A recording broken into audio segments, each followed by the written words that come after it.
Yeah. So I graduated college in 2008 up in New Jersey, and graduating college in 2008. All along through college, I'm like, "Man, I can't wait I'm going to go work in New York. I'm going to go work in finance." And then I graduated in 2008 and I realized that no one in New York was hiring. I sent my resume to 30 different funds, 30 plus different funds, and I wasn't getting anything back. And at the time, I knew that things were breaking in the world with the global financial crisis. I didn't quite understand, how deep it was. And I've become somewhat of a student of that era since then. But anyway, yeah, so I graduated in 2008. I can't get a job and actually spoke at commencement. It was something I was really proud of. And then I ended up getting a job offer to move down to Raleigh, North Carolina. Hmm. Was the only job offer I got. So I told mom and dad, I'm packing up and moving down south, and I moved down to Raleigh to start this job.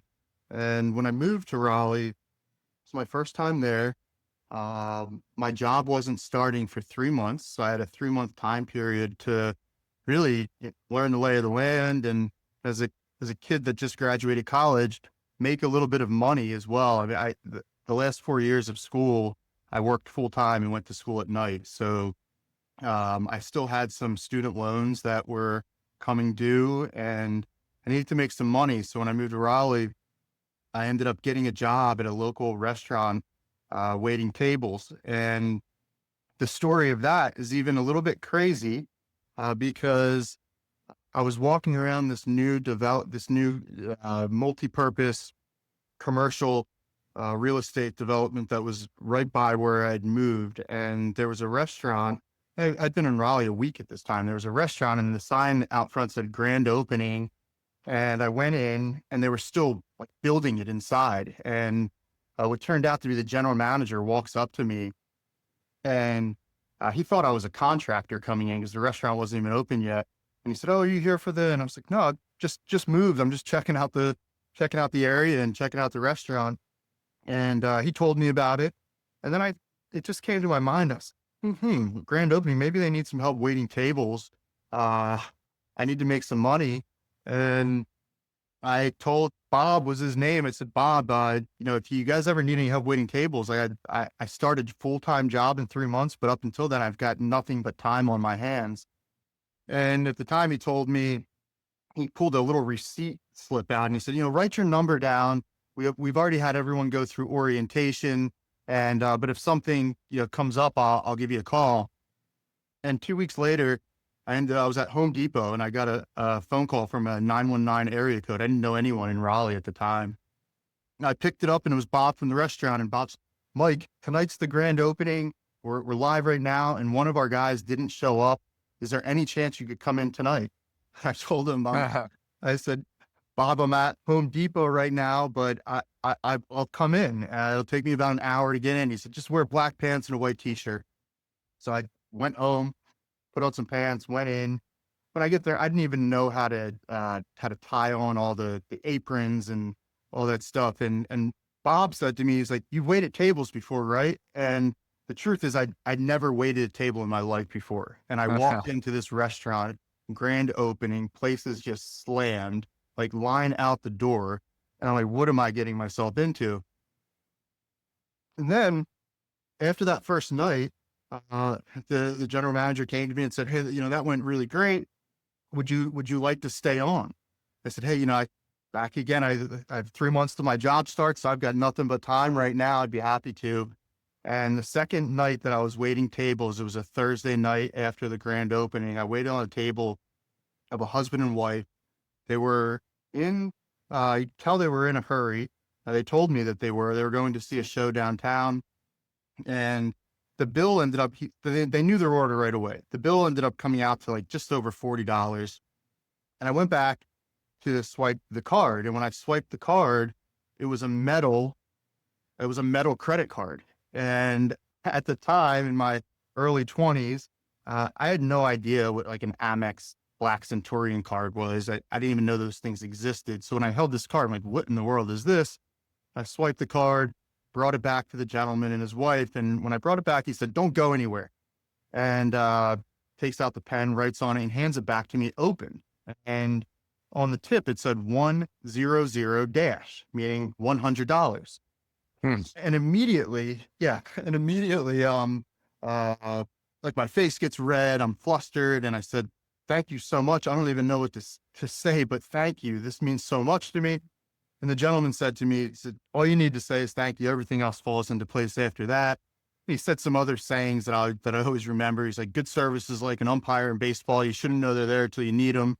And the guy was just so interesting. Not to mention, the $100 tip as a kid that just graduated college.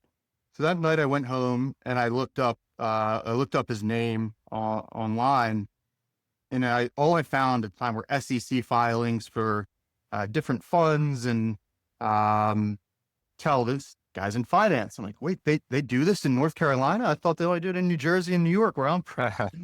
And it turns out that he was the co-founder of Cap Trust, which is the largest RIA in the country. As of today, they have over $1 trillion in assets under management.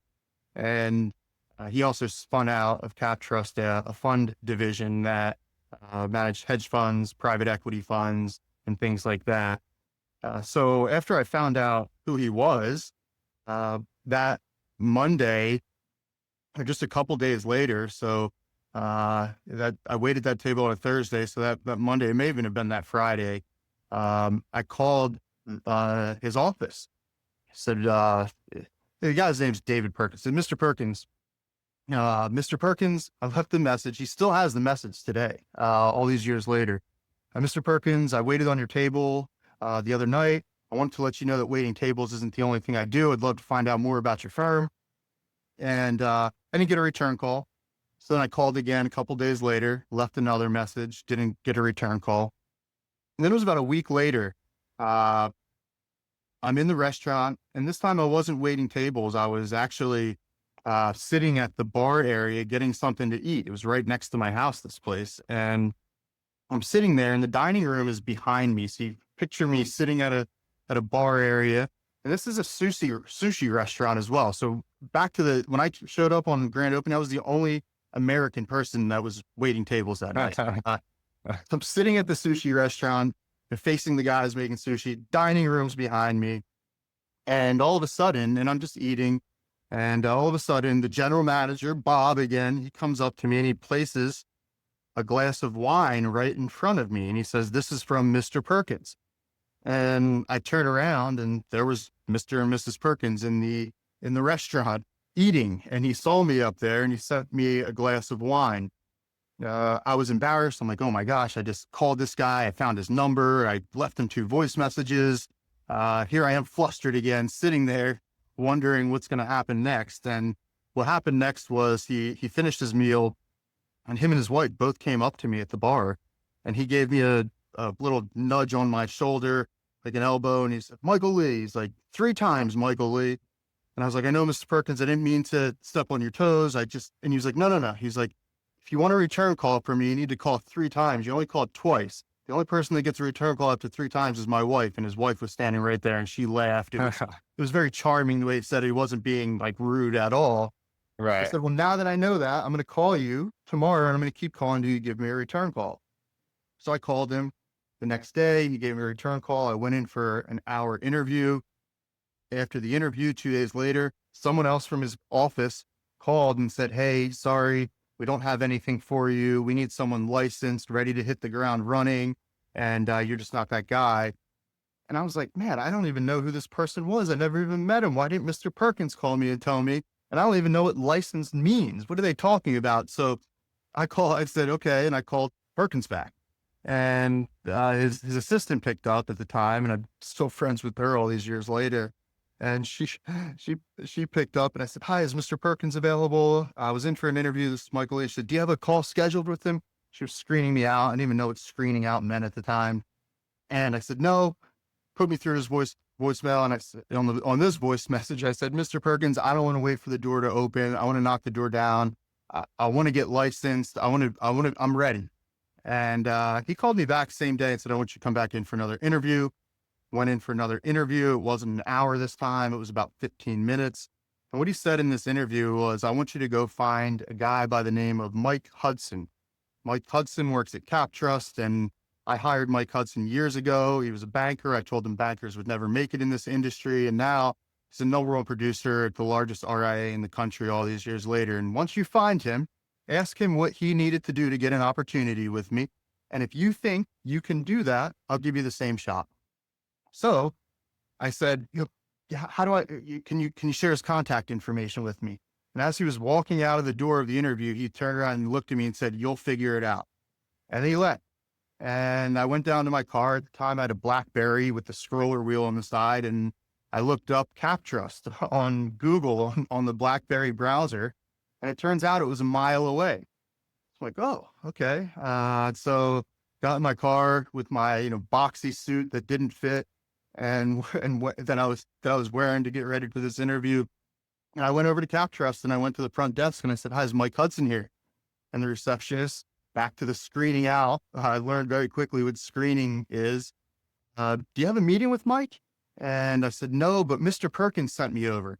Oh, Mr. hold on one second. So here comes Mike Hudson walking up and comes to the door. He says, he said to me, do you work? Said, you work for David? And I was like, no, I don't. But he sent me over to talk with you. And he just kind of chuckled. He's like, come on back. And he found a conference room. We sat down in the conference room. I said, so why did David send you over? I was like, well, David told me that he gave you an opportunity many years ago. And he said that I need to find you. And once I find you, I need to ask you what you needed to do to get that opportunity with him. And he told me if I can do it, then he'll give me the same shot. And he just started laughing. And he thought it was just hilarious. And he was like, oh man, and he's like, David, he's like, I wanted to work in this business. David didn't want to hire me and I was kind of begging for a job. And then what he told me was, he said, I'm not going to hire you, but I'll sponsor you for the licensing exam, the FINRA licensing exam. And if you pass, I'll promise you a job for 1 year. And during that 1 year, and then he told me, he was like, David's very old school. He's like, during that 1 year, we're going to have some mutual goals. And if you hit those goals, you're going to be set. And if you don't, we'll part ways as friends. That's the old school part. And then Mike Hudson went on to tell me, I tried to quit 3 times in the first year and David wouldn't let me.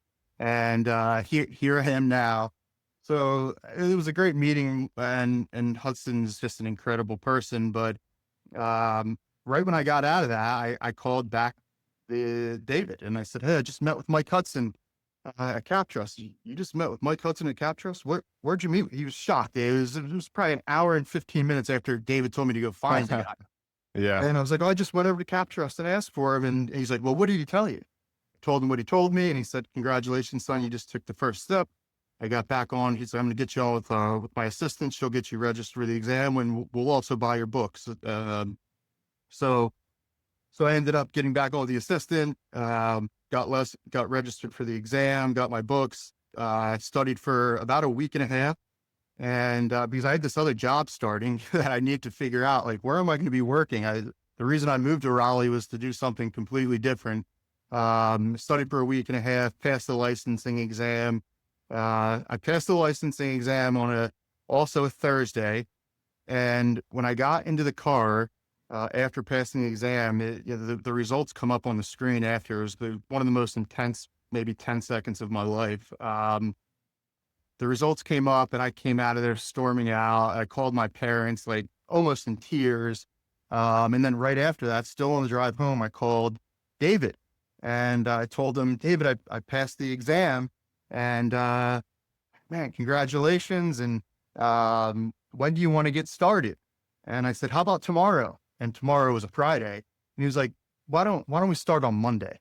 And thinking back to that, like, that did make a lot of sense to have the weekend kind of get myself together. But I showed up on Monday and the next decade of my life was spent there. I became a partner of the firm, really learned everything there. And I got to work with Mark Usco, the former CIO of UNC Chapel Hill's endowment. He was the first CIO on a fund that I worked on.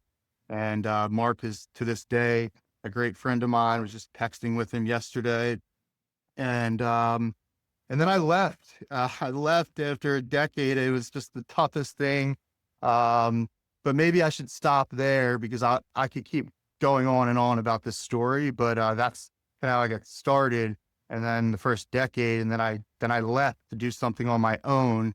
But full circle, what I did on my own, I started a firm called Gondola Capital.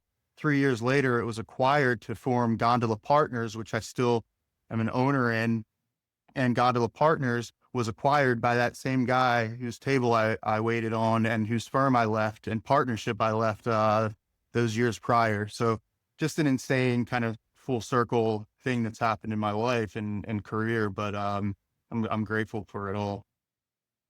Wow. Well, I've been, as we discussed before starting the recording, I've done a lot of these podcasts over the years, probably little over 200, and I almost always get the sort of origin story from the guests, and that's definitely one of the more interesting and cooler, sort of more serendipitous butterfly effect ones that I've heard. I'm a big believer in, like, this one little thing goes differently and everything changes, and have like examples from my own life that I reflect upon. But I mean, all of these little things that seem so inconsequential at the start of that story, with popping into the restaurant that was about to open, guy giving you a call on opening night. Like, basically, if that guy, whoever that waiter was, wasn't a no-show on opening night, like, who knows what all would have gone differently. You know what I mean? Like, you never might have been a waiter there. You wouldn't have been there that second night.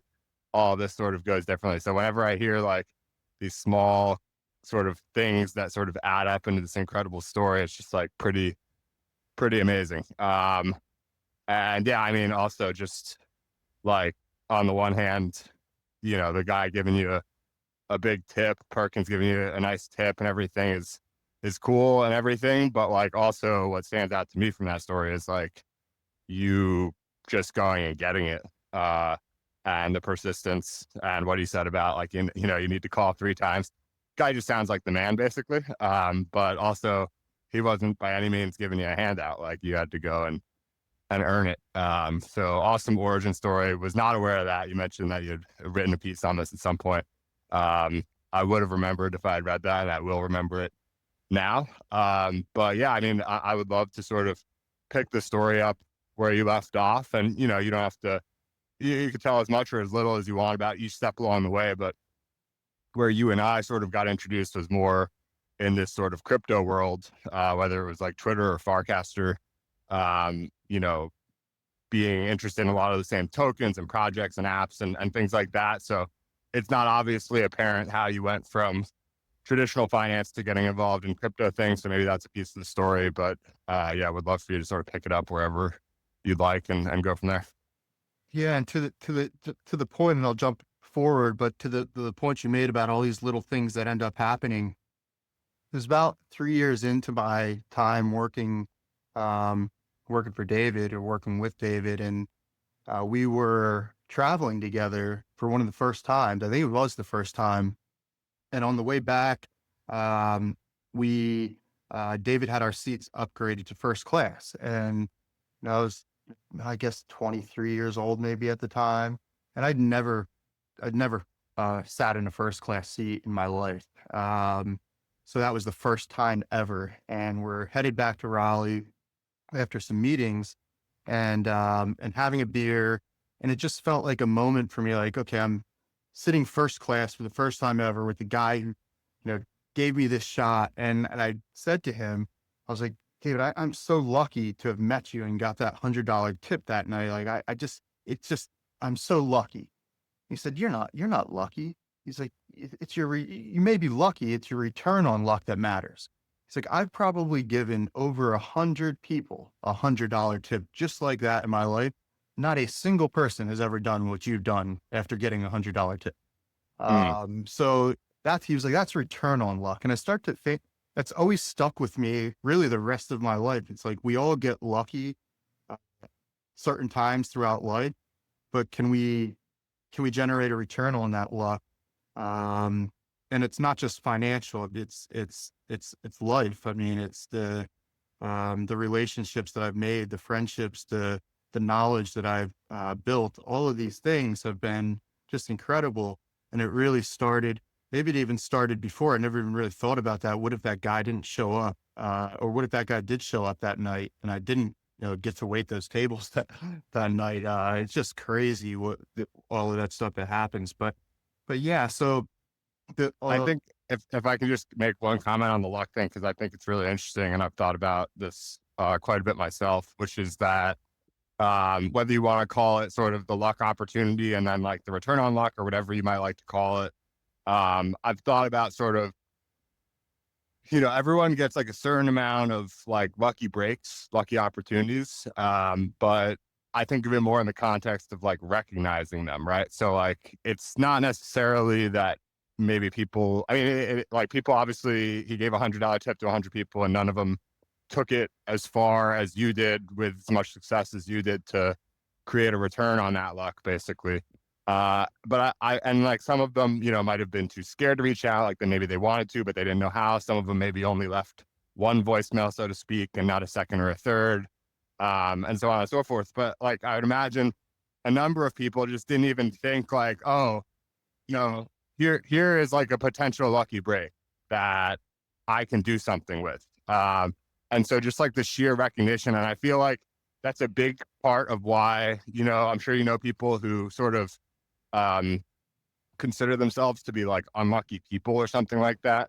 And then you probably also know people who consider themselves to be sort of like lucky. And I think like the difference in those two people is like basically whichever one you believe will become true. Because if you consider yourself to be an unlucky person, you're going to never sort of see a lucky break when it hits you. And if you consider yourself to be a lucky person, you're sort of like always on the lookout. And I find that like a lot of the time, the lucky break is disguised as actually like sort of an unfortunate thing sometimes. And that's why like whatever your sort of like belief system might be, I think it's, for me at least, it's been important to have a perspective of like, something along the lines of like everything happens for a reason, or obviously if you're sort of religious, then maybe there's like sort of a religious component to it, but whatever it might be, like some sort of like faith that like when something happens that is seemingly bad, there might actually be something good inside of it. Obviously in this case, there wasn't anything bad about getting like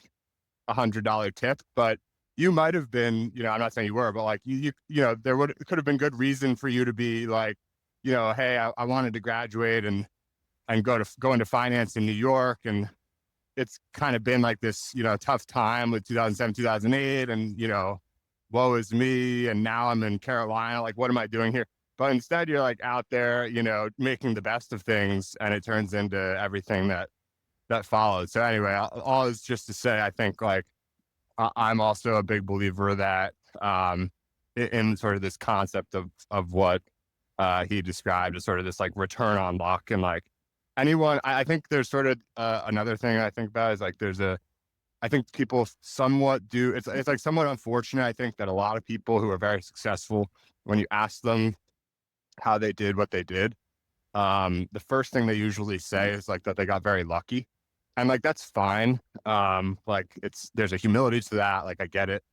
But actually, like I think what would be more valuable is if those people were to sort of tell you how they took advantage of those lucky opportunities, because like that's actually like a lot of people get lucky breaks, but like not a lot of people go on to become, so-and-so, whoever it is that's super successful in whatever ways that they are. And so there's this idea, I think, that actually like some people get lucky and others don't. And that's sort of like the difference. And obviously there are certain things, where you're born and, who your parents are, like obviously those things you can't choose at all. But as life goes on, I think, some people get more lucky opportunities than others, of course. But there's also as much sort of variance as there is on that side of the spectrum. I think there's a ton of variance on people's like eagerness and ability to recognize the lucky breaks and take advantage, which I think makes just as much of a difference. Yeah, you put that you put that extremely well, and it gets me thinking. It's return on luck. You can't get a return on luck if you don't identify that luck, and that's something I wasn't even really, the way you articulated it makes a lot of sense. Yeah. And so it's like sort of the return on luck is almost a product of the number of lucky opportunities, which I do think there are also things that you can do to increase the number of lucky opportunities that you get. Like people, there's all sorts of sayings of just like, the more you do things, the more lucky breaks you're going to get. Just like sort of keep doing things. And I am a believer in that. I'm also a believer in like, I think, you can be like doing a bunch of stuff, but, doing it in like the privacy of your own home and no one knows and no one cares. And like, you're probably not going to get lucky. But part of the reason I've sort of done things the way that I've done over the last several years is I'm very like sort of internet first, internet forward. And that's because the internet is like the most public domain in the world. And so there's every opportunity for anyone in the world to sort of see what you're doing at a given time. And if you keep doing stuff, like the lucky opportunities will keep coming. And then obviously the recognition and taking advantage of those lucky opportunities sort of comes into play. But anyway, little sidebar on the concept of luck, which I think is very important, and maybe not totally luck after all. But yeah, would love to sort of pick up on your story from where you left off. Yeah. So after a decade, I decided that I'm going to be doing something on my own and spun out, and I started Gondola Capital with another one of my friends who was a co-founder of Gondola Capital. We're 50-50 partners on it. Why was it called Gondola? Yeah, Gondola Capital. Why was it called Gondola? Oh, so my partner, my co-founding partner lived in Vail. And when we were forming the entity, we were sitting at his kitchen table, and you could see the mountain right there. And our first name was Riva Ridge, which is one of the longest and most popular runs in Vail. Mm. And we filed everything. We came up with logos, and with like very quickly, we ended up getting, we had an attorney reach out to us from a hedge fund in New York that had, our AUM at the time was 0, and they had a lot more money than us. And they were their name was Riva Ridge, and we overlooked that, and they basically stood cease and desist, and and we had domains registered that they didn't have. And we just said like, hey, we don't want any trouble. We also have some stuff we want to, we'll just send it to you. Like, it's okay. And we sent them, all of our domains, and just said like, we'll come up with another name. We didn't spend much money at all at that point on getting the name together. So like, what are we going to name it? And, we're looking out the window, and you could see the gondola off in the distance. And we're like, how about gondola? Like, there's got to be another gondola there. And we looked, had a search done. Like, you guys are free and clear to use Gondola Capital. So we just went with Gondola Capital. It was kind of a second choice, spur of the moment thing. And then it just stuck, and then we ran with it. I feel like it's a nice name, both because it's just kind of like a nice word that you don't hear that often, and also it's kind of short and just like a nice sounding word. And then also like a gondola, I think like up and to the right, basically, not necessarily up and to the right, but up the mountain, and that's sort of like a good representation for a financial firm, I feel like. Yeah, and even like getting to your destination, if you're talking about the gondola that travels by waterway, there's some cool stuff around that name. But yeah, it came from just seeing a gondola in Vail, and our first idea getting shot down. Nice. So that was that. But the reason for doing it, so in 2016, the first CIO, as I mentioned earlier, the first CIO, Chief Investment Officer, that I worked for was Mark Usco, and Usco is the former CIO at UNC Chapel Hill's endowment. Prior to that, he was the number 2 guy at Notre Dame under Scott Malpass. He became really a rock star in this endowment institutional world after his time at UNC with 1998 to 2001, because he was the first one that went into UNC's endowment, which was a large endowment by Nakubo standards, greater than $1 billion. And he was the first one. They were heavy in traditional investments, and he was the first one to go in there. And he was a young guy. I mean, the News and Observer locally wrote, "This young, brash investor is turning your grandpa's CDs into Wall Street's latest schemes," was a headline that was written about him, because Mark decided that the endowment needed to have a significant allocation to alternative investments, just like, what he learned at Notre Dame's endowment and many of the other large endowments that were literally lapping UNC. And so Mark founded the UNC Management Company, became the CIO of the endowment, and they went from like 2% in alternatives to like 40% in 2 years. And they also entered the top performers of large endowments in the country as a result of that. So Mark ended up spinning out of the endowment and doing stuff on the private side. And he was the CIO of the first fund I worked for. So I got to travel with Mark and learn really everything in my early days about alternative investments from someone as sharp as Mark is. And in 2016, Mark started to talk a lot about Bitcoin, and it may have even been 2015, but it really started to hit my radar in 2016. And I thought it was really interesting. Got a Coinbase account and started to just, I thought I knew everything about crypto because I held, some Bitcoin, Litecoin, and Ethereum, the only 3 things that you could possibly hold on Coinbase at the time. And I was a crypto expert. Little did I know that like this entire world was a lot more vast, and at the time about to become a lot more vast. And so that's my first kind of like getting intro to crypto, and I was just fascinated by it. I heard about Bitcoin in 2013 with Silk Road. I viewed Bitcoin as a scam at the time, which was a learning lesson of be intellectually curious, not intellectually dishonest, because I actually told people in 2013, I was like, oh, that just sounds like a scam. And I did zero work on it. To like, how could you say that if you've done zero work? I look back on that, like, it's a learning lesson. It's like, you can't do that kind of thing. It's really intellectual dishonesty, because once I finally read the Bitcoin white paper, it started to hit me. I'm like, this is really interesting. And so anyway, in 2018, I wanted to start my own firm. I got to meet over my decade in TradFi, I got to meet a lot of GPs that were running different strategies.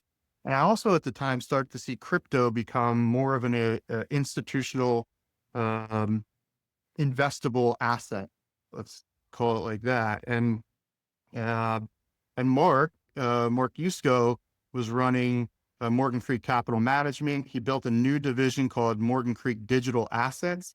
And under Morgan Creek Digital Assets, Mark was running private equity funds where they would invest in companies that were blockchain oriented.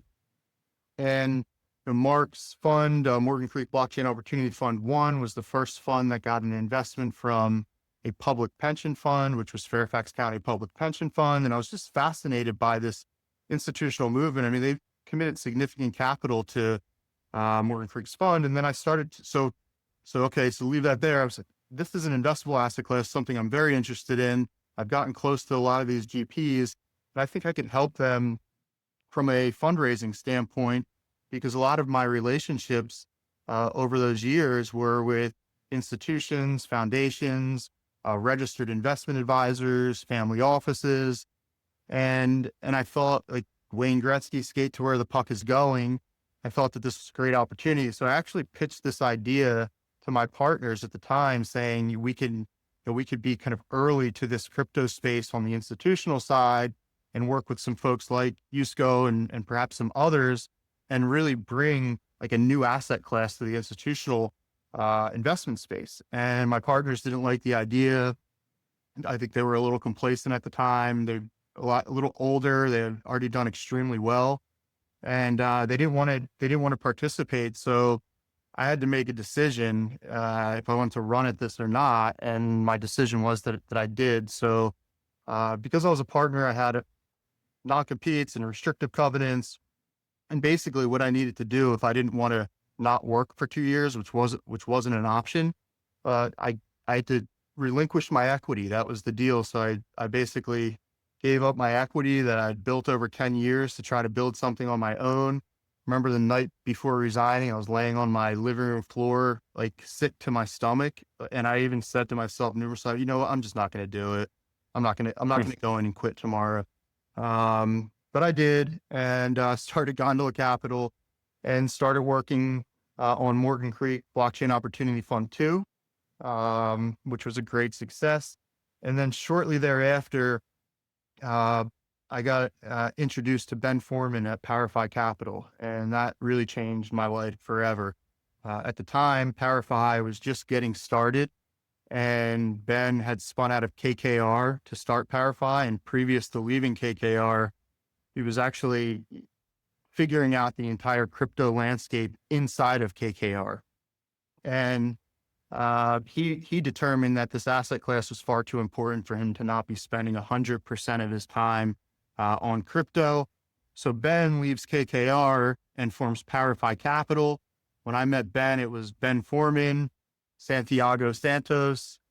He started Inversion recently, Inversion Capital, which I think is a really cool concept.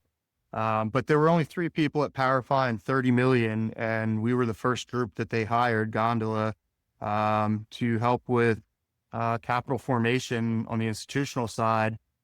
And that was a real turning point for me in my career, because I got to learn an entire new area of this ecosystem.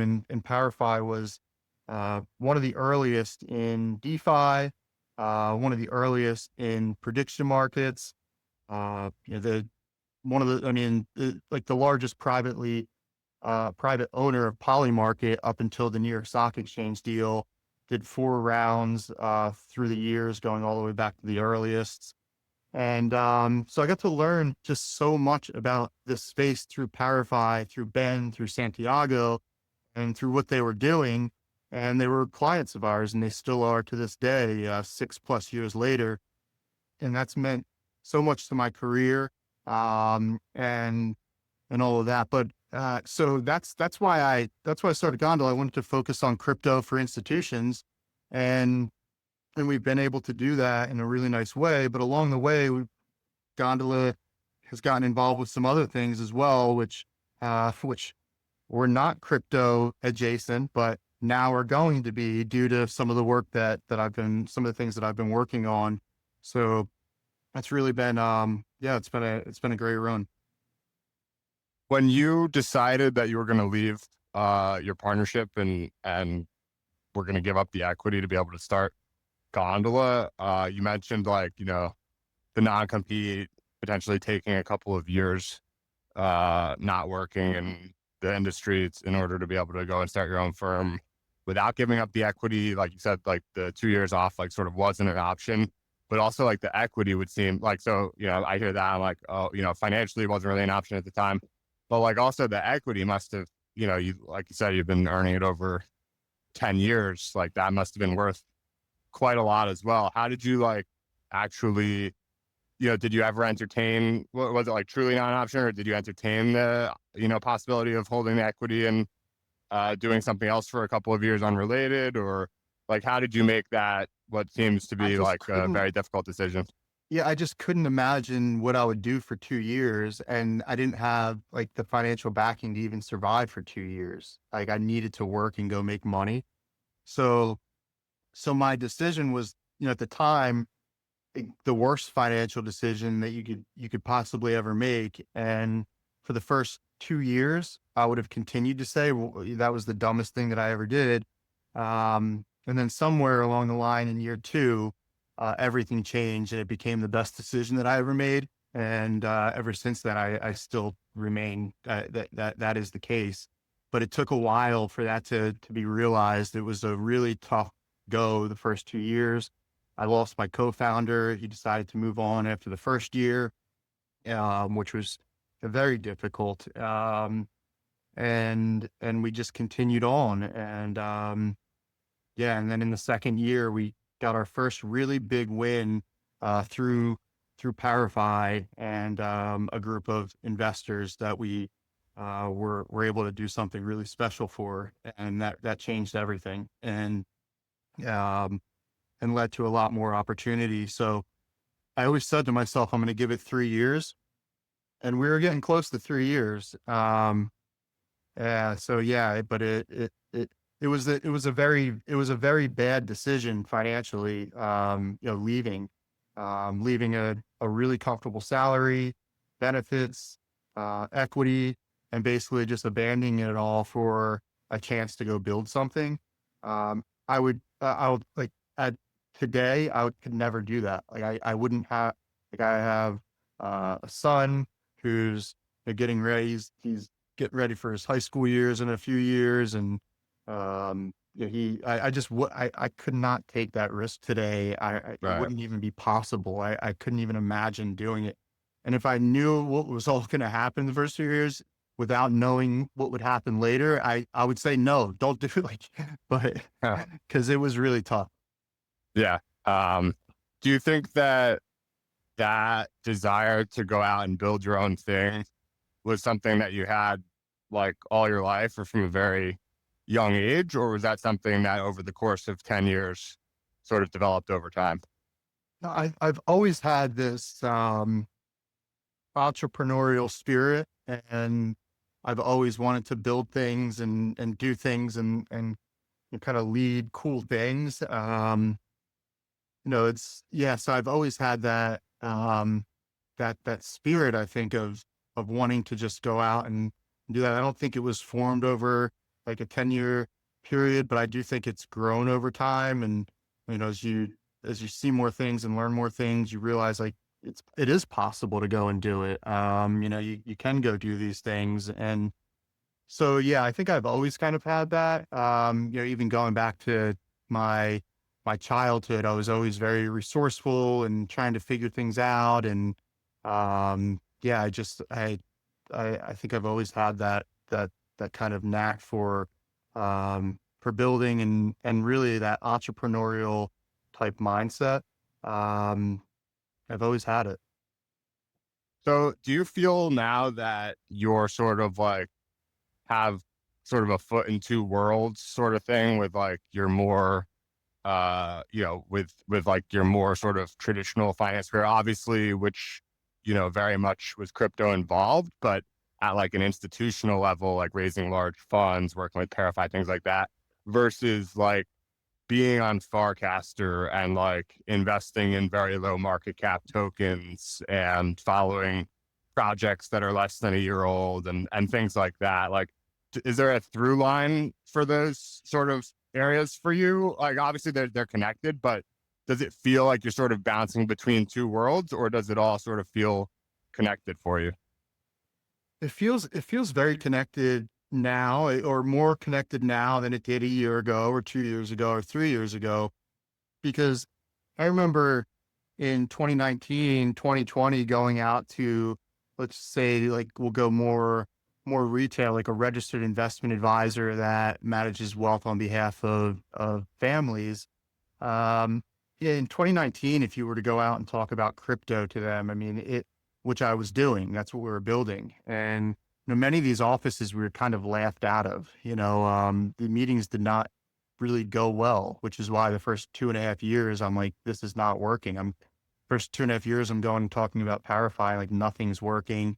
And in many cases, like I said, like it's a little bit of an exaggeration, like getting laughed out of an office, but in many ways it was like that. Now I've got this, X account at Mlee Jr, which is somewhat pseudonymous, but people that know me know, and I have institutions, family offices, RIAs, endowments, funds that follow me and that also buy the coins that like I'm buying that are like have skin in the game alongside lower market cap cryptos. And so it's really been fascinating to see.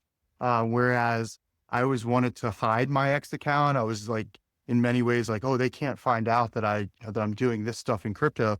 And now I'm like, wait a second, the CEO of this large fund is following me on a Doxed account. He knows who I am. He text messaged me saying, "Hey, I saw this," and then he's Oh, a 1% holder in a coin like directly next to me. Like, what is going on right now? This is insane. huh, So I yeah. think it's shifted um, drastically. I'm not as hesitant to let people know about like that I've got an X account. I try to be a little bit more selective about that just because people on the internet are crazy, but people that know.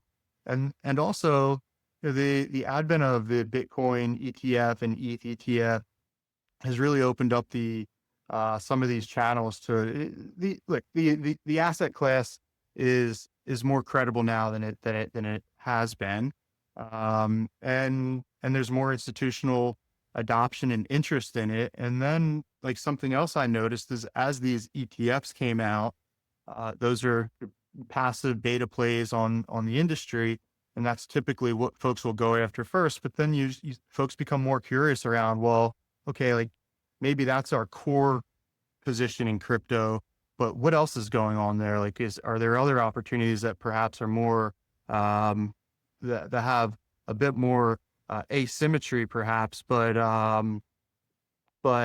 at the same time are active management and perhaps investing in protocols or DeFi or anything really.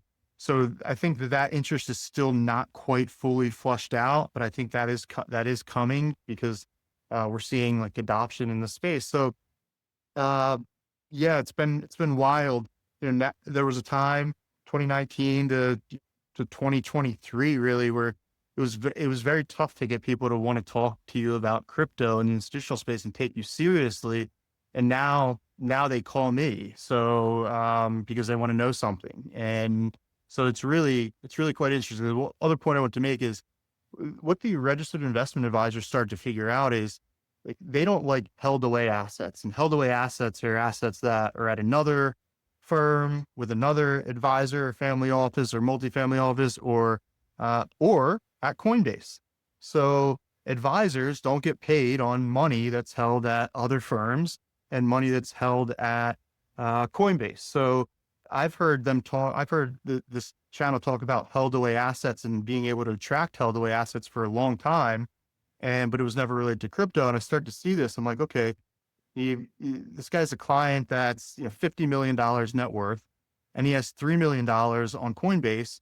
And this advisor really wants that $3 million on Charles Schwab's broker, on their Charles Schwab RIA account. And because they can get fees on it. So tracking those held away assets has been happening, and it's continuing. Like, it's actually ramping up. So like, these guys call me to get educated on things that are happening in crypto. So when they call their clients, they sound knowledgeable because they're looking to attract held away assets and bring them on board. But once you bring them on board, you need options. And if you could hold Bitcoin on Coinbase, what's the value prop for an advisor to say, hey, you could hold Bitcoin with me? Well, the advisor may say, you could hold Bitcoin with me, but also, yes, you have 3 million in Bitcoin, but maybe you should have 2.5 million in Bitcoin and 500,000 in protocols and DeFi and prediction market, other things that are like growing in the space, or a fund that invests in these categories. And so I think that movement's definitely, I've seen it taking place, but it's definitely ramping up. And then it's interesting because Coinbase is rolling out all kinds of wealth things. I think they noticed this and they're trying to compete there. In their last product update, they were talking about an agent that is a wealth management agent that they're going to be rolling out as a new product, and a number of other things. So I think that's really smart of Coinbase, because the Charles Schwab and Fidelity, the RIAs that clear at Schwab and Fidelity, like that, those are the two biggest custodians for the RIA channel. They all want that Coinbase money, that crypto money. Like they want to be able to take it, and they want to charge their 1% of assets under management on those assets. So Coinbase, with the moves they're making, we'll see like how that works. But there's no question that these advisors are trying to pull in those held away assets. And once they do, they need options they need a menu. So.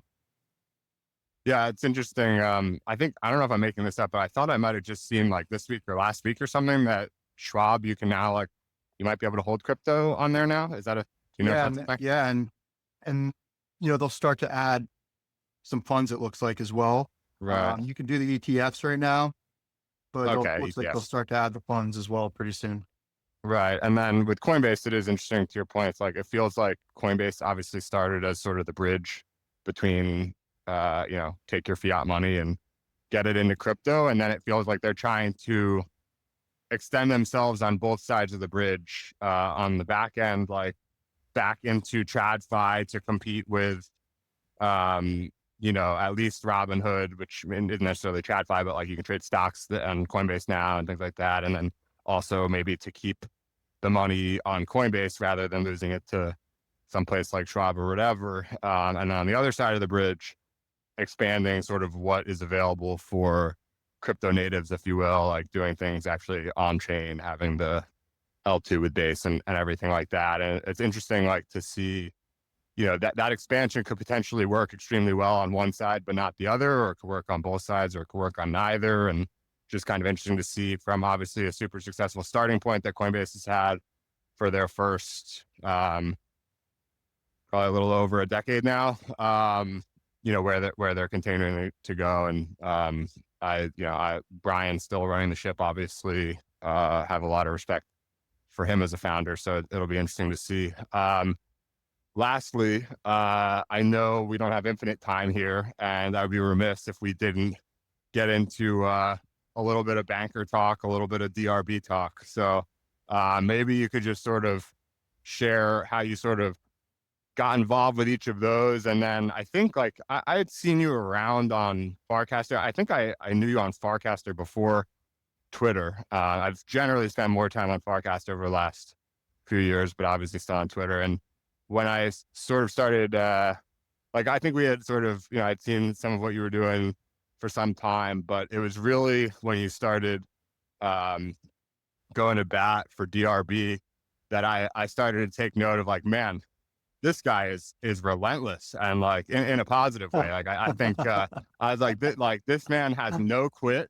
And like, when I see someone like that, obviously it's not something that happens right away, because the relentlessness is something that has to happen over a period of time, be recognized over a period of time. But when I see that over a period of time, like, my respect meter just like goes up and up and up. And now it's been like probably a year. And there's slower times and faster times, but that's sort of as it should be, given, we live in sort of a market with various hype cycles and attention waves and whatnot.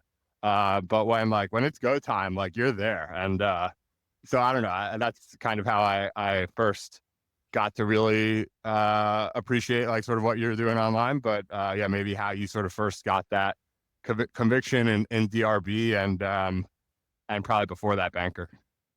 Yeah, well, consistency is the tunnel to a lot of great things in life. And when you find something that's really interesting, that has mega scale, mega virality potential on the internet, that's something that, like, I want to run to. But it also came from an ecosystem that I really care deeply about and have really come up with and learned so much from. So, banker was first, and I knew what Deployer was building way back in the day, and always had respect for what he's done in the space, and watched closely, and even participated in many ways on Farcaster and some of the things that he was working on. And when banker first came out, it's like, this is the coolest thing ever. If someone posts a contract address, I could have my wallet funded, and I can just say, banker, buy me $5 of this. And then banker, at the time, the most early primitive version, you would make that prompt, and you could prompt on the social feed to buy a coin. And immediately, as long as your banker wallet was funded, those coins would be sent to your wallet. So you would designate a different wallet. Say, okay, if I put this buy order in, then the coins would get sent directly to the wallet that I have a self-custody on, or whatever it may be. I'm like, this is so cool. Like, this is, with everything happening on social right now, it really simplifies. I don't need to copy a contract address, go into a wallet, paste it, put make the order, the approvals, and then the confirmation, etc. I just post on the timeline, buy me $5. That is so cool. I just thought it was awesome. And so I thought that was great. An AI that can execute transactions on the social feed for you. That's pretty much what the early days of banker was.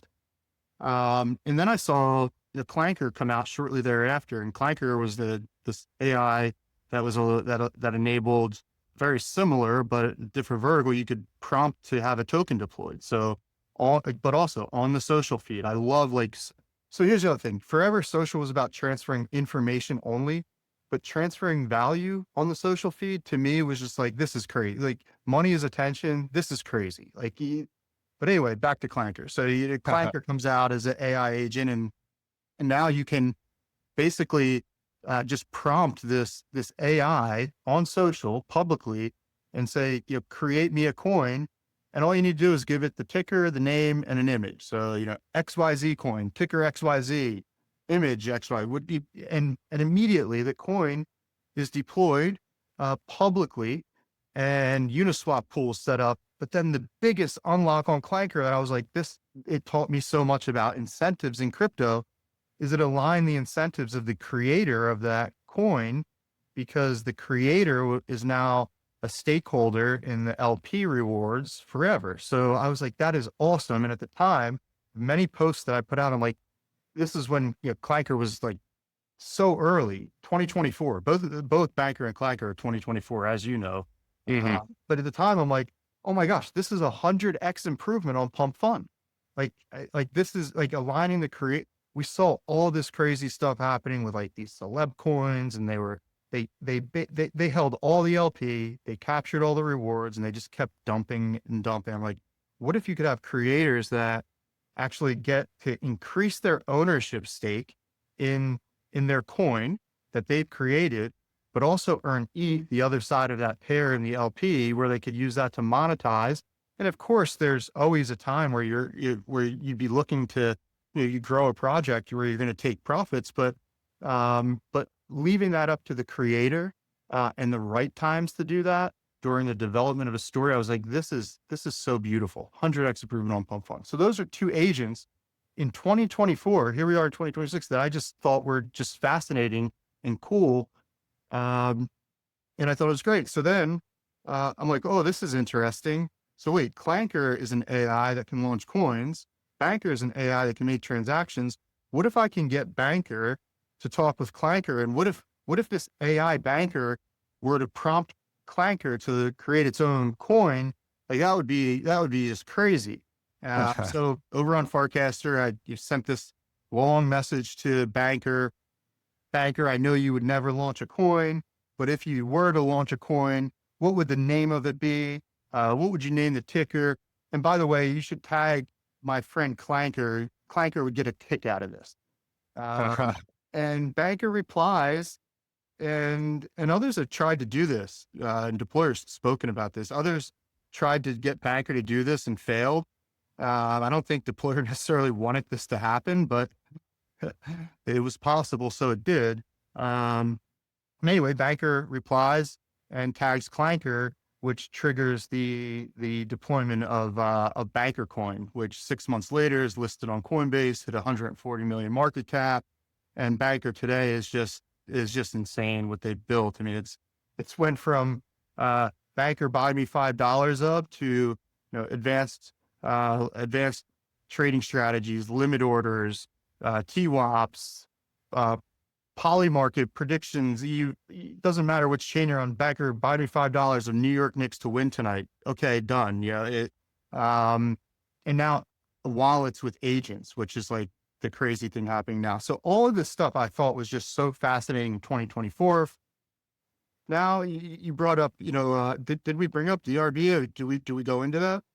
Yeah, I brought it up at the top, but we haven't gotten into that. And I learned a couple of things from that story actually, which I thought I knew some of it, but I actually had no idea that Banker preceded Clanker in terms of the tech, not the token, but like the agent was live to tag to buy stuff. I also had no idea that there was a version early on where you like had to dedicate a wallet where it wasn't like a Banker wallet of its own. So just goes to show, like, I think I've been pretty early to a lot of this, especially in like sort of the Farcaster world, but not as early as you were on Banker, certainly. And with Deployer, like I was familiar with his work, probably not as familiar as you were, but I always sort of viewed him as, here's this guy who's prolific and constantly building and like really releasing, like, the meme is sort of like good tech, right? Like he's always like sort of shipping good tech. And I'm like, all right. So like, I'm always respecting what he's doing, but his projects up until Banker, like the ones that I was aware of, at least, it was always like, there was like sort of an element of like unseriousness to it. So I was like, this is like really serious tech for like sort of this unserious thing of like ham or whatever. And like nothing against that. It's just like sort of seemed like not that serious. And there's a ton of like very unserious stuff in crypto. There's nothing against that. Just like sort of is what it is.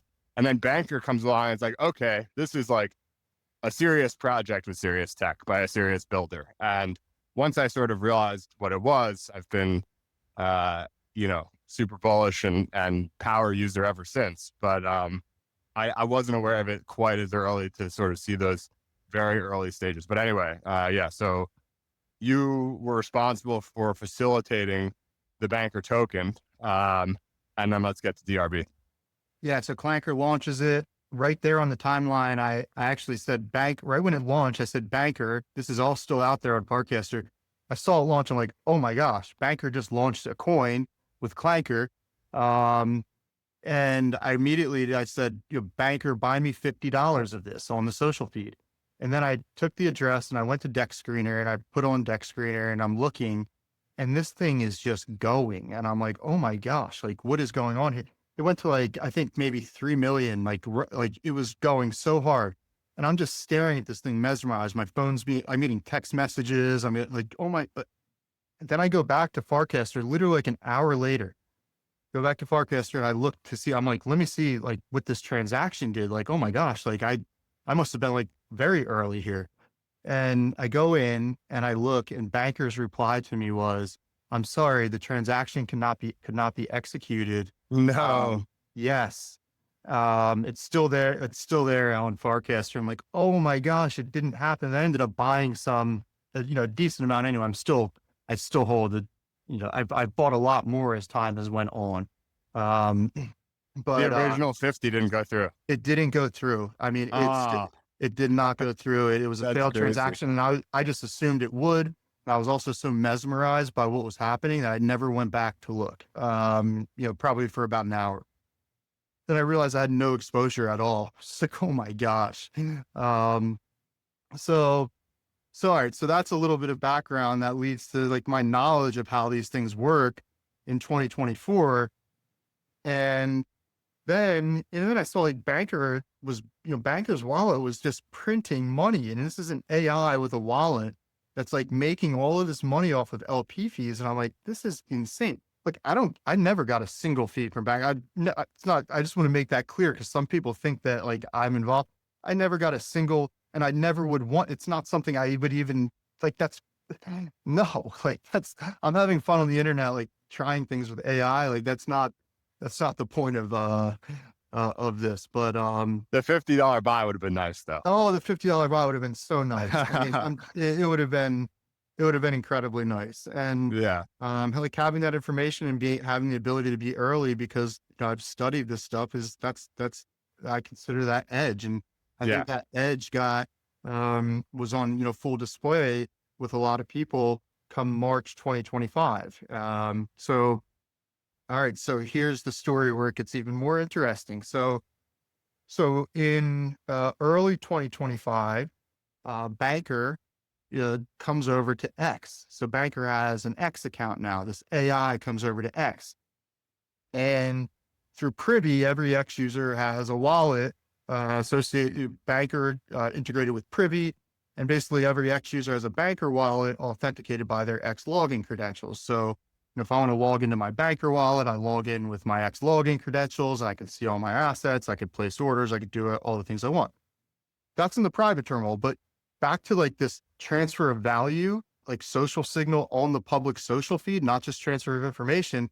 Now I could say, buy me $50 of XYZ coin on the social feed. And that's a signal that's way more powerful than me saying, hey, look at this chart, or hey, I just bought this coin. Like it's an actual real value transaction on the social feed. Plus I could send people money on the social feed. So I could say, Jake might be interested in what's going on with AI and crypto. If I just reply to him, that's great. I'm transferring information, but maybe it's a higher signal, bigger attention signal. If I could transfer some value to him, okay, Jake, send Jake $20 of Grok's coin DRB, and then add a little note to it. And it's like, what people that don't know are like, what just happened? What is this? This is a scam. That's what I get every single time. Like, this is a scam. So So anyway, banker comes over to X. I liken it to like Malcolm Gladwell, 10,000 hours. Is that good to great? Yeah, good to great. Is that Gladwell? But anyway, 10,000 hours is Gladwell. Good to great, I think, is oh, something that's else. Michael But Lewis. Good to great. yeah, regardless, Yeah, get the point. yeah. So the 10,000 hours. One of the examples they talked about were the Beatles, and they were in Hamburg, Germany, playing small bars, small venues, but they got their 10,000 hours in Hamburg, like just grinding away. They were already stars. They just didn't have the audience for anyone else to know they were stars. Mm. And then they come over to the United States. They already had their 10,000 hours in Hamburg, Germany, and they were instantly stars. And people are like, oh my gosh, they're stars overnight. This is incredible. But the Beatles are like, we were already stars. Like we were doing, like we knew we were stars. We got our 10,000 hours.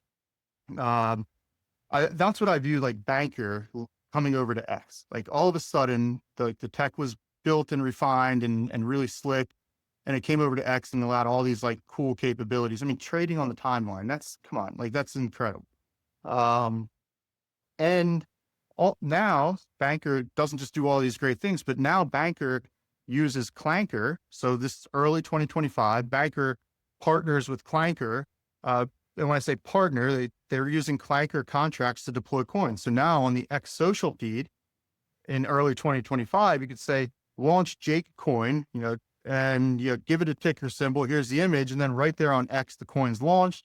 If I'm the one that created that coin, and the creator is defined by the protocol, not by me or anyone else. The creator defines the protocol defines the creator as the user that prompts the deployment, and that user can be a human, but could also be an AI, like we saw in 2024.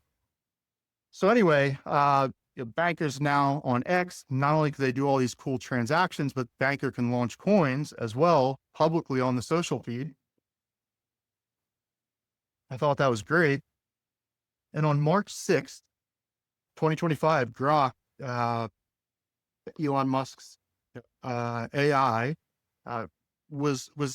came to X as well. So Grok now on March 6th has a user account. This is an AI user account on X at Grok.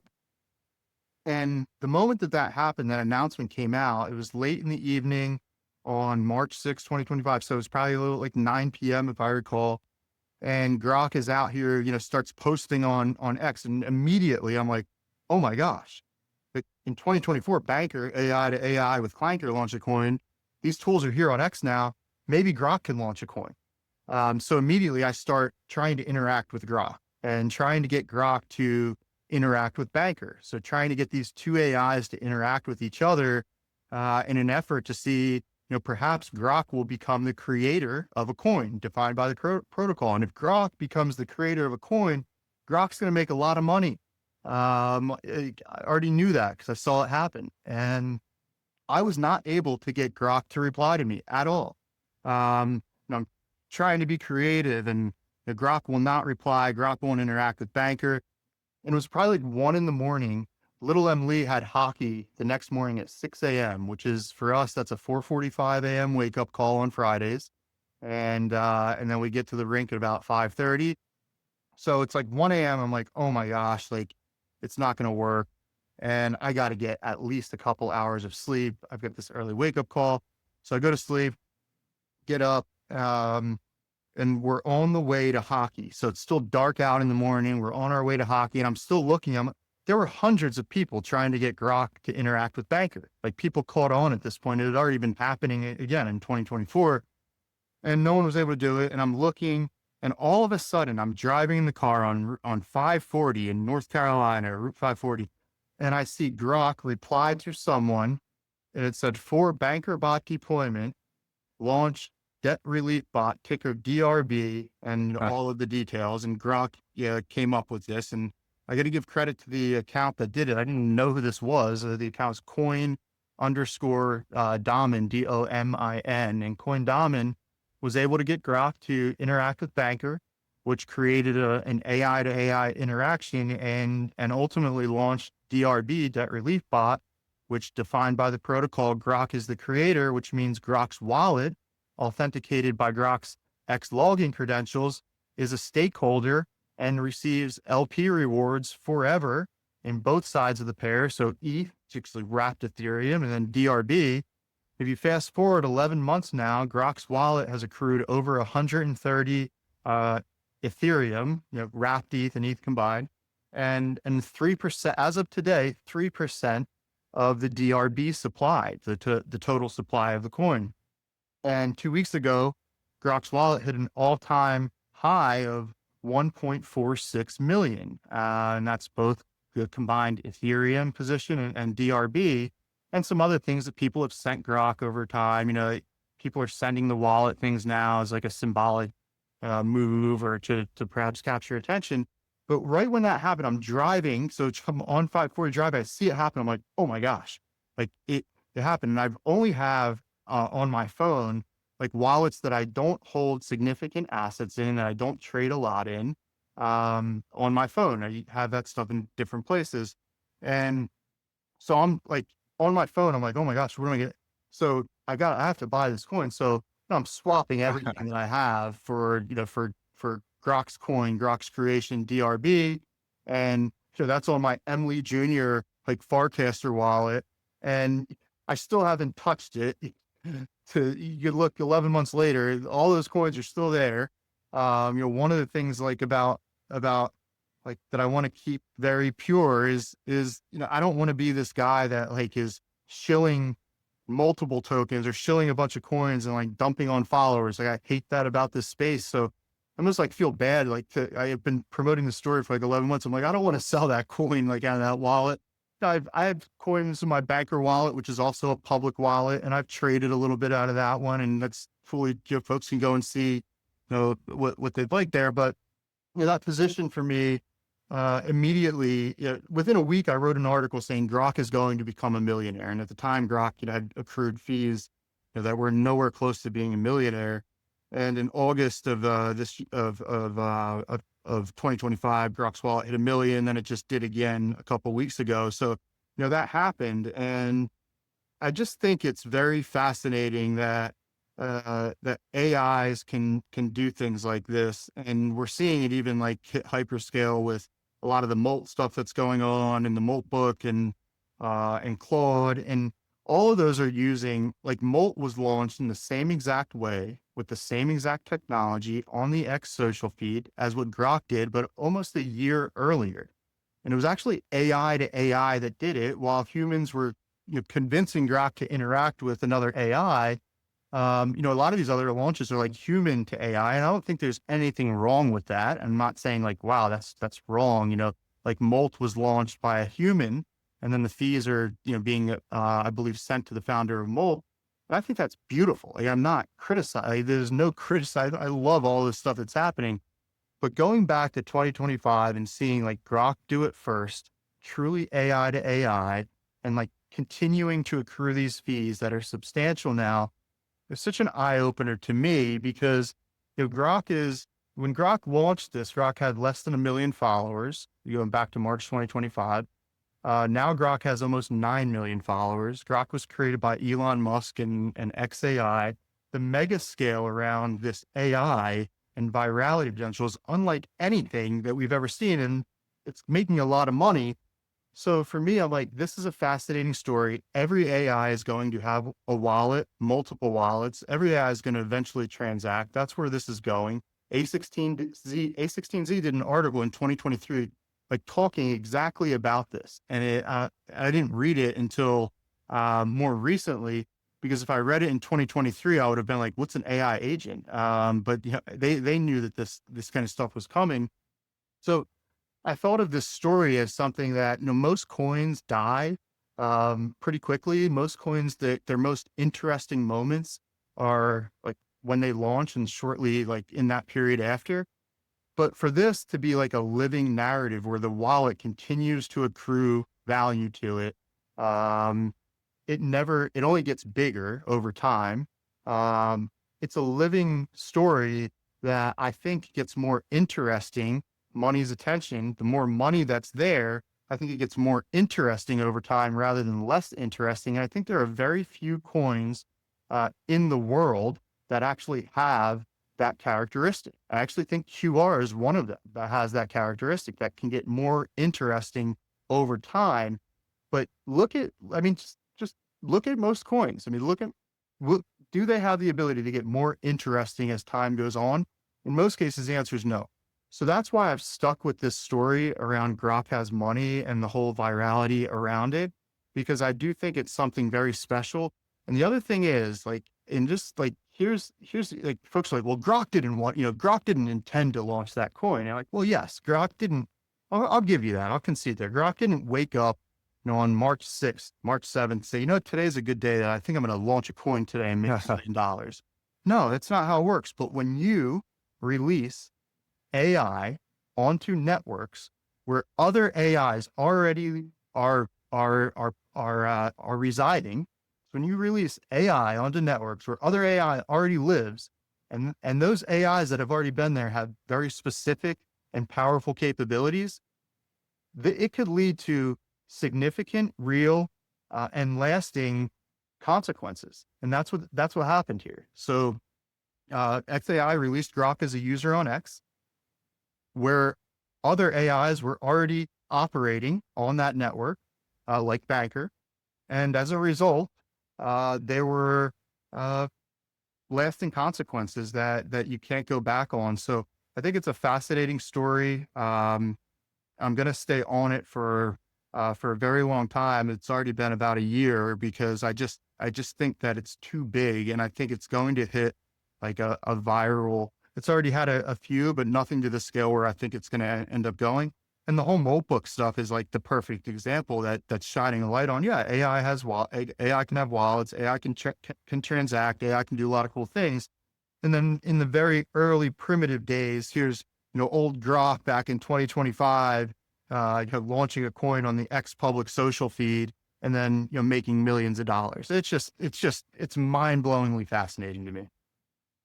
Yeah, no, I think the point that stands out to me is that it gets more interesting over time. I think to your point, I sort of, I round, and I know you got to go in a second, so I'll wrap it up real quick. But I think like 99.99, however many nines percentage of tokens, like you said, the vast majority don't do anything when they're launched and no one ever hears about them. And then a subset do well to some degree or very well at launch. And then that ends up being their biggest moment. Launch obviously is a big sort of attention moment, and it's very hard for tokens to then, supersede the attention of that moment post-launch when, it inevitably like sort of peaks and falls, and then does whoever's behind it have this sort of resilience and relentlessness, or does the token even have like sort of a story that allows them to,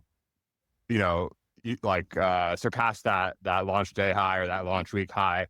The answer for the vast majority of projects is no. And I think there's a very few that have a reasonable sort of thesis for how or why they could. And, we're talking about them now. So like Banker being a product that deployer is continuously improving, that's continuously gaining more users and more capabilities. That's something that, it's way better now than it was at launch. And when it launched, it was just on Farcaster. So it didn't have like, it went up to, 3 million or whatever it was that you said, but it didn't go up to 30 million. It didn't go up to 300 million. So it sort of has that opportunity where it started somewhere, it crashed, it's already, surpassed those peaks. And it's done that a few times now. And like with a living, breathing product that people are actually using, that's an actual useful product that is growing and being developed. Like I think those tokens attached to those sorts of projects have every chance in the world of growing over time. And then you look at DRB, not as much a product, but a meme that in theory can grow with the growth of Grok, the growth of X, the growth of Elon and everything that he does, the growth of the amount of money in Grok's wallet, the growth of Banker. And so there's very few coins, I think, I just named like 6 or 7 threads basically that point to why Grok could increase attention and volume and market cap over time. And I think it makes a lot of sense. So anyway, I know you've got to go. We've gone way over time, but appreciate all the time. If you want to go through 15, we could go a little longer, but if you think this wraps it, we can as well. Yeah, I mean, I think I was planning the wrap, so I can kind of wrap it there. But I guess the last thing that would be interesting if you have a few minutes is to maybe just discuss how, like, we're talking right now. It's February 3rd or something like that. we are sort of following this weekend where Moltbook came out. And before that, it was like Claude by the Ethereum developer Austin. And like these sort of things in tandem, especially with Moltbook, drove this sort of like internet madness over the weekend where there's now a gazillion lobster related coins beginning with the word claw or molt or ending with the word claw or molt. And it's kind of been crazy to see. And it is interesting, like you said, that, Grok did this agent to agent token launch a year ago or so. And here 1 year later, people are suddenly fascinated by these interactions between AI agents. And there's like sort of this controversy, I feel like, where some people are like, okay, like AGI is here. And others are like, this is just like humans prompting agents, but they're prompting each other. So they're interacting. And it's like actually not that big of a deal. And a lot of times I find when you have that sort of bipolar thing, like, people are on both like sort of extreme sides. At the very least, there's usually like something pretty interesting going on. And it might be that like neither side is completely correct.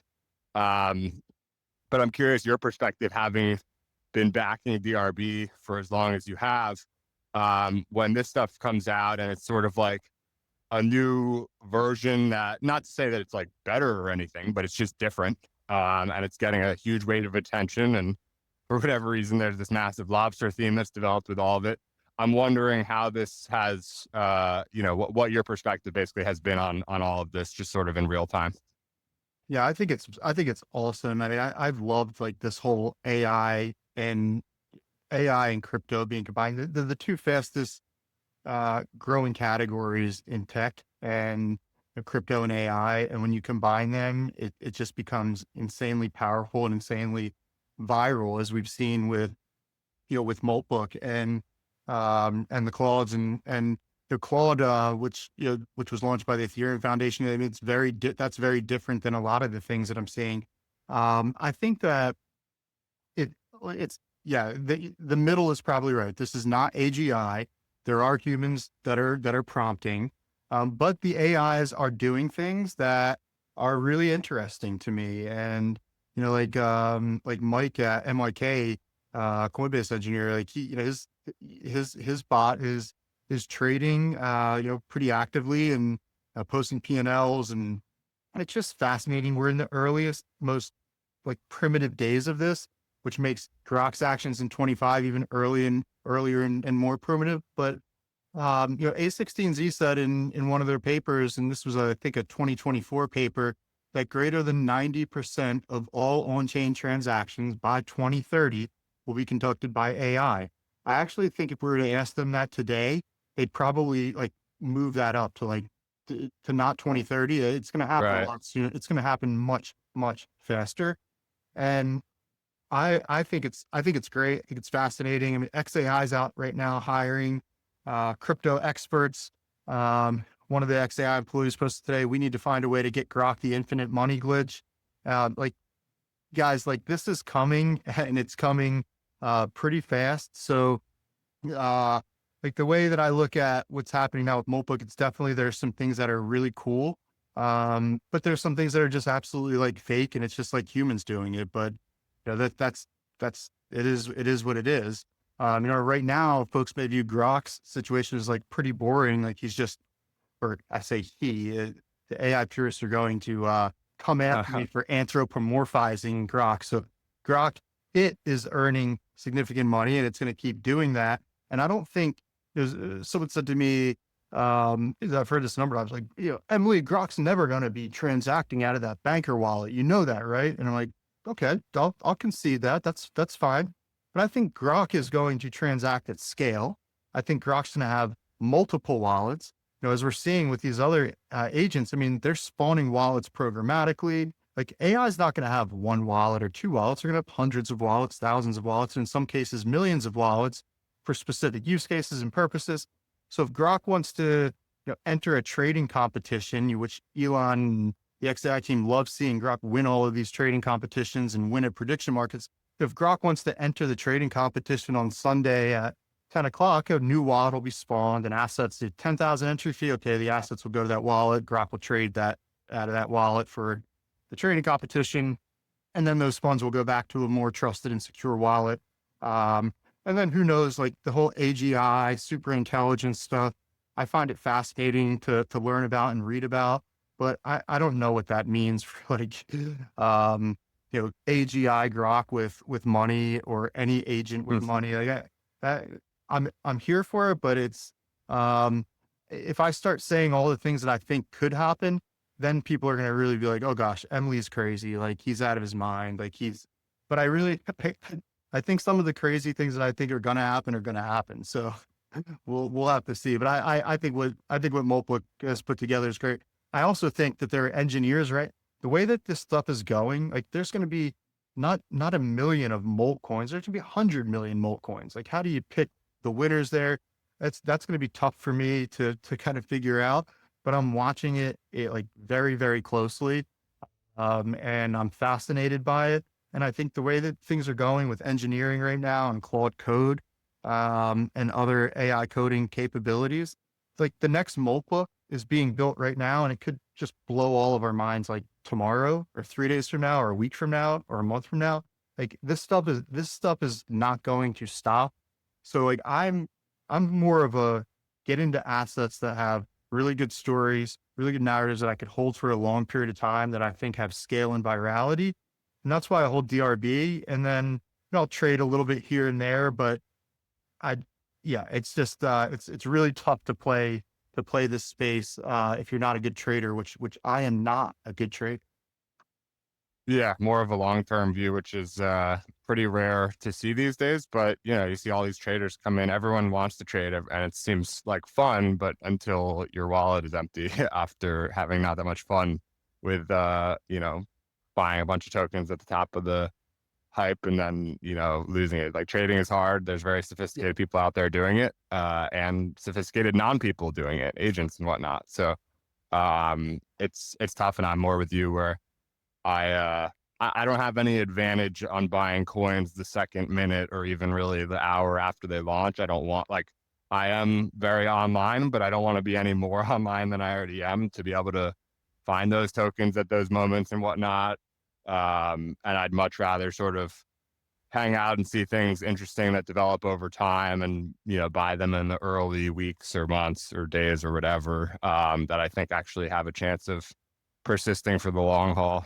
So anyway, I think, I would love to do a follow-up at some point to get into more of these crazy ideas that you mentioned. I think, you won't get into too much trouble doing a long form audio podcast of some of these ideas. You might not want to tweet about them just yet, but maybe Exactly. as some of them start to happen, maybe you can get more comfortable with that. But anyway, really appreciate the time again. Great to, after going back and forth in the feed for a while and whatnot, great to connect, and had no idea, like I said, your story, just an awesome one, and love what you're doing now. And looking forward to keeping in touch. Thanks. Yeah. And I love what you're doing as well. I've been a longtime supporter of QR, won a couple early auctions. I hold some of the coin, and just have a ton of respect for you and what you're building there. And everything that you've been up to. I've learned about your background, and I'm glad to know you, man. I appreciate it. Likewise, goes both ways. And hopefully this is just the beginning of our story for years to come. Awesome. All right. Have a good one. Thanks. Bye-bye.